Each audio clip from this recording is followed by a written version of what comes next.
नमस्कार, मी मेघा आणि मेघाच खमंग रेसिपीज अँड ऑल फनमध्ये तुम्हा सगळ्यांचं मनापासून स्वागत करते। गणेश उत्सवाच्या तुम्हा सगळ्यांना खूप खूप शुभेच्छा।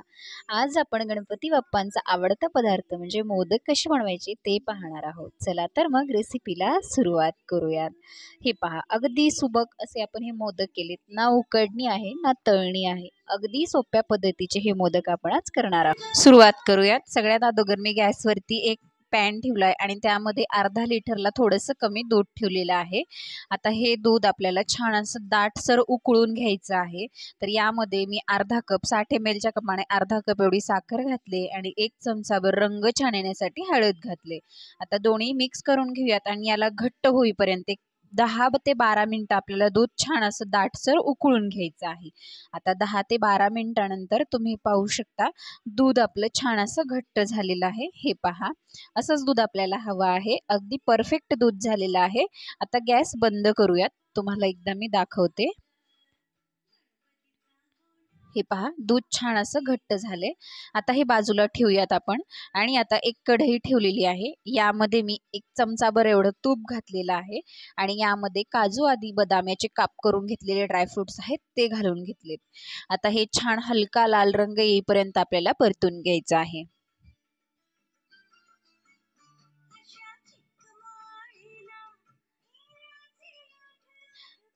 आता छान आपलं हे भाजून झालेलं आहे लाल रंगावरती।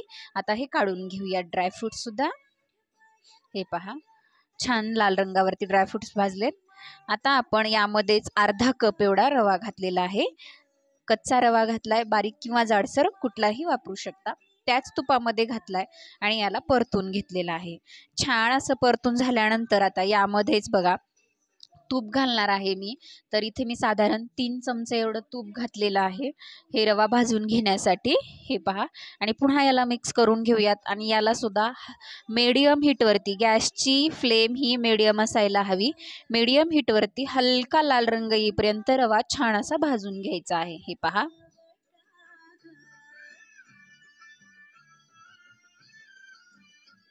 आता छान अशा लाल रंगावरती आपला रवा भाजून झालेला आहे, इथे तुम्ही पाहू शकता। आता आपल्याला यामध्येच 1 कप भर एवढं बेसन पीठ घालायचं आहे। बेसन पीठ चाळून घ्यायचं आहे आणि हे सुद्धा मिक्स करून घ्यायचं आहे। दोन्ही छान एकजीव करून मध्यम गॅसवरती भाजून घ्यायचं आहे। तर 1 चमचाभर एवढं तूप टाकलंय मी आणि याला मिक्स करून घेते। तुपामुळे ना बाइंडिंग छान येते आणि छान भाजलं जातं। खमंग असं आपलं हे पीठ भाजायचं आहे। साधारणतः 20 मिनिटं लागतात भाजण्यासाठी आपल्याला। हे पहा, छान लाल रंगावरती जेव्हा बेसन भाजेल तेव्हा यामध्ये मी 1 कप भर 60 ml च्या कपाने कप भर एवढं तूप घातलेलं आहे। मग नंतर जेव्हा बेसन भाजेल त्यानंतर तूप घालायचं आहे आपल्याला लास्टच्या स्टेजला। जर अगोदर तुम्ही तूप घातलं तर बेसन व्यवस्थित भाजल्या जाणार नाही, त्यामुळे अगोदर बेसन व्यवस्थित भाजून घ्या आणि बेसन भाजल्यानंतर तूप घाला।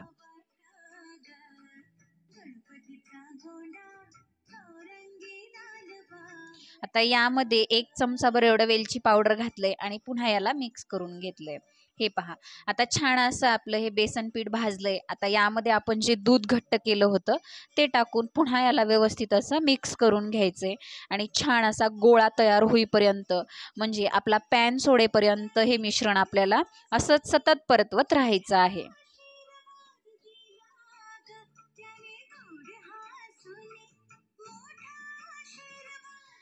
आता छान असं एकजीव झालंय।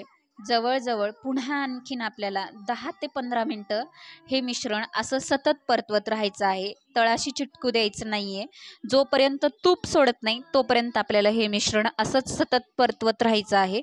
छान आता आपलं हे मिश्रण तयार झालेलं आहे। आता काढून घेऊयात आणि एका ताटामध्ये मी याला थंड करण्यासाठी ठेवून देते।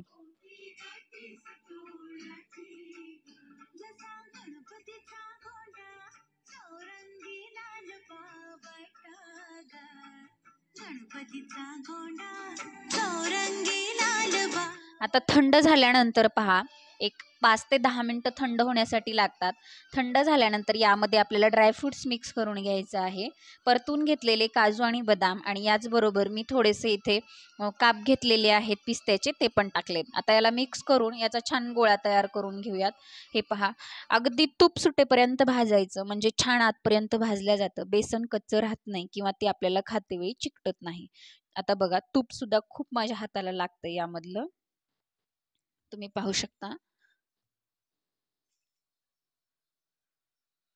आता मोल्ड घेतलेला आहे मी आणि या मोल्डमध्ये तिन्ही साईडला तूप लावून घेतलंय आणि याचे छोटे छोटे बॉल्स करून मी आता तिन्ही मोल्डमध्ये लावून घेणार आहे. तुम्ही पाहू शकता.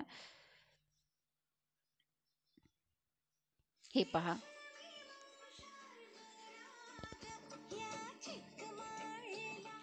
आणि याला आता बंद करून घ्यायचं. हे पहा, माझा 3 याचा मोल्ड आहे, तुमचा दोन्हीचाही असला तरी हरकत नाही. आता याला लॉक करून घ्यायचं आणि एक्स्ट्राचा पार्ट असेल तो काढून घ्यायचा. हे पहा, लॉक व्यवस्थित झाल्यानंतर याची खालची बाजू घ्यायची आणि याला सुद्धा बंद करून घ्यायचं. हे पहा, व्यवस्थित अंगठ्याच्या साह्याने दाबू शकता तुम्ही. आणि आता हे काढून पाहूयात. हे पहा, खूप सुंदर असा आपला हा मोदक तयार आहे. ना उकडणीचं टेन्शन आहे ना तळणीचं आहे. जरी नवशिके असाल तरी सगळ्यात पहिल्या प्रयत्नात तुमचा मोदक बनवण्याचा प्रयत्न यशस्वी नक्कीच होईल. हे पहा, छान असे याच पद्धतीने करणार आहोत सगळे मोदक. मी तुम्हाला आणखीन एक पद्धत दाखवते मोदक तयार करण्याची, ते म्हणजे साचा पूर्ण लॉक करून घ्यायचा आणि त्यामध्ये सारण दाबून असं भरायचं. हे पहा,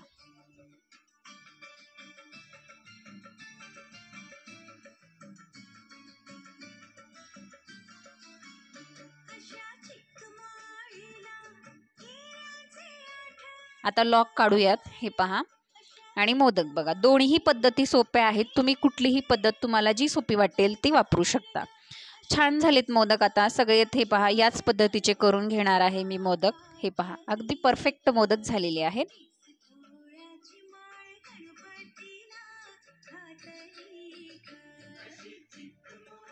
सर्व करूयात. हे पहा, आणि आता याला आणखीन सुंदर बनवण्यासाठी मी इथे फॉईल पेपर वापरलाय सिल्वर कलरचा.